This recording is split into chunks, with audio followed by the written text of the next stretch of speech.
Hello again, everyone. It's Friday afternoon, April 17th, about 1:30 here in my office. Trust you are doing well this week. Just a few announcements for you, updates for you regarding the church. One thing I want to mention to you is how are we going to reopen if we're able to do so? So as of right now, I've not heard anything differently as far as the May 4th time that the governor is going to lift the stay-at-home order. And some of you are probably wondering, does that mean we just jump right back into church after that, or what's going to happen? And from our perspective, we've been discussing this, and as soon as that order is lifted, we plan to resume church meetings. That means that Wednesday, May 6th would be the prayer meeting.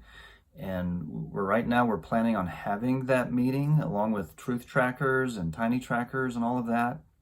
And so that is the plan for right now.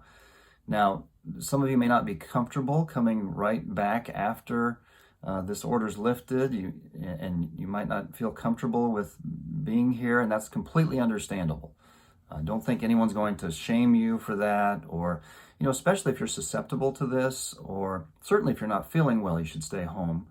And even when we come back together, we'll probably be limited in our contact as far as shaking hands or greeting one another. We'll be wise with that. But as for right now, we are planning to start services when this order is lifted and be able to resume our regular service schedule. And some of the activities that were scheduled for May have been canceled simply because they needed some prior work and planning and preparation that was not able to be done during this time. And so the ladies' banquet has been postponed. The teen activity has been canceled. I think Pastor Andrews notified our teen parents about that. And the College and Career Connect has been canceled. So some of those things that were immediately after opening up, if that's the case still on May 4th, we have canceled, but we're still planning on services. And again, I just want you to be comfortable. If you feel comfortable coming back to services in our space, I know it's small, but who knows? We're going to have to wait to hear from the governor to see what kind of social distancing regulations might still be in play or might not. So this is all fluid. But as for right now, the information that we have, we're planning on opening up. May 6th would be prayer meeting. We would meet together at the church like we normally do. We would have our regular services on Sunday and then have the regular activities as well. So that's the plan for now. And it could change tomorrow, but that's our plan for right now. Let me put out a call for help. We had an intern with us last summer. Tim Betancourt was here, and Tim wants to come back. He really enjoys ministry in New England. He enjoyed his time with our church. I've spoken with other pastors, giving him an opportunity to connect with them and perhaps participate in their ministry a bit this summer, and several have been interested in that, and so I'm thankful for that. But the challenge has been finding a place for Tim to stay. We initially had the ministry house for that, but that's being used as our construction office and saving us a lot of money right now, so it's a great use for it. But it does limit us as far as housing. And so Tim's not for certain coming right now. I said there's a few things I needed to work out. This was one of them. But if anyone knows of a place for Tim to stay for the summer, it would be the beginning of June, probably through early August. If you knew of something like that, if you'd let me know, maybe there's something we can work out. Again, I know there might be caution about the virus, and if he's going out in different places and seeing different people. So I understand all of that. I'm not putting any pressure on anyone, but I'm just looking for ideas maybe you have or whatnot that might be able to work out.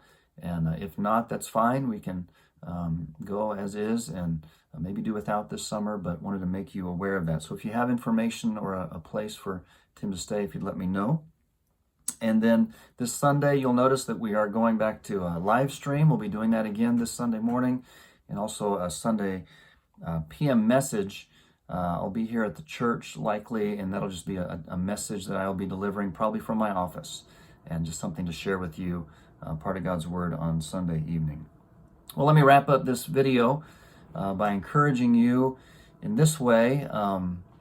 Romans 13 is very important for us right now. It says that we are to be subject to the authorities over us because God has placed those authorities over us.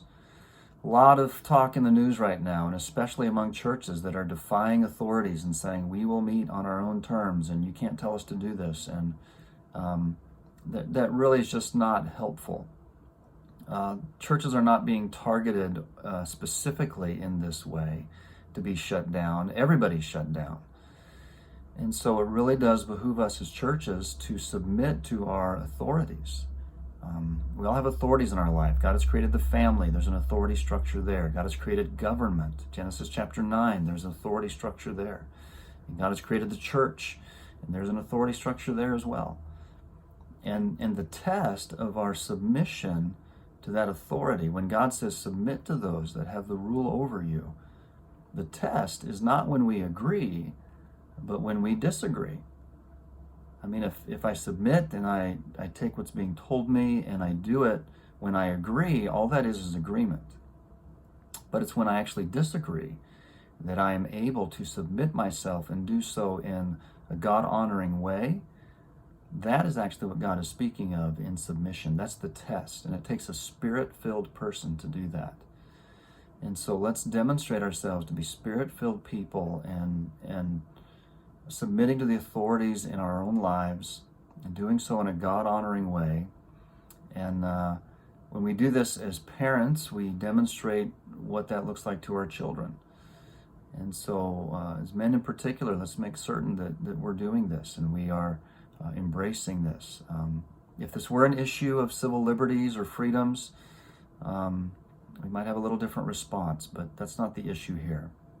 I have met with pastors this week, and we've been talking and discussing about, should this go on, that we would make an appeal to our officials, to our governor, and maybe write a letter and appeal to him that the Lord's people need to meet and we need to get together. And so we've not crossed that bridge yet, but that might be coming. But that would be an appropriate way to appeal to an authority and not just have anarchy and disruption. So this does not honor God. So let's make sure that we are on the right side of things in this regard. Well, I've been praying for you and hope all is well. And I look forward to the day when this is all over and we can get back together as God's people. God bless you. And Lord willing, you'll be tuning in as we worship together on Sunday.